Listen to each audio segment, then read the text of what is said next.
Yo, what's up mga lods? Today this day ay pag-uusapan natin at i-share ko sa inyo ang specs at ang expected price ng Poco X3 GT kapag nailabas na ito dito sa atin. At i-share ko rin sa inyo ngayon kung anong date nga ba nila ilalunch yung Poco X3 GT dito sa atin. At ngayon ay pag-uusapan na natin at hindi natin ito patatagalin, kaya uumpisahan ko ng mga lods. Sa ngayon is wala pang official or wala pang dagdag na informasyon para sa Poco X3 GT, pero meron namang hint para malaman natin yung kanyang processor o yung mga specs niya. So ang Poco X3 ay ang global version ng China na Redmi Note 10 Pro 5G. Pero bago natin pag-usapan yan, is pag-uusapan muna natin kung kailan ilalunch ang Poco X3 GT dito sa atin. Ang Poco X3 GT pala mga lods ay ilalunch ngayong July 28, 2021. Yes mga lods, ngayong July 28, 2021 at yan ay 8 PM.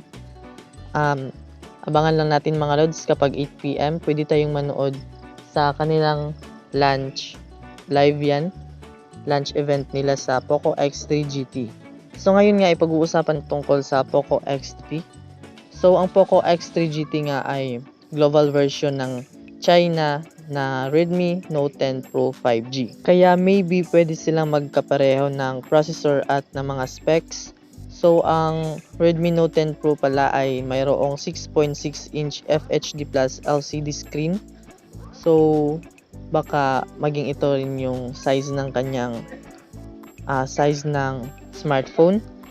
At meron din siyang processor na MediaTek Dimensity 1100 at meron siyang triple camera configuration at 5000 mAh battery.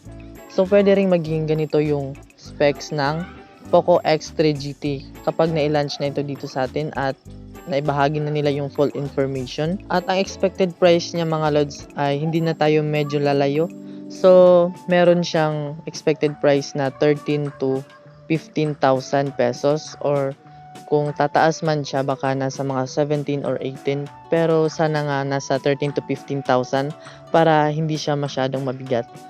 Although China version yung Redmi Note 10 Pro 5G, so baka mas lower pa yung price niya dito. Expect lang natin mga lods na talagang lower yung price niya para maging affordable para sa atin. Yan na muna sa video na ito mga lods. Sana nagustuhan ninyo. At kung nagustuhan nyo naman, please give it a big like. At kung gusto nyo pa makita makarinig ng ganitong uri ng video, ay click lang subscribe button pati na rin yung notification bell para maging updated kayo mga lods sa mga videos na i-upload ko sa susunod.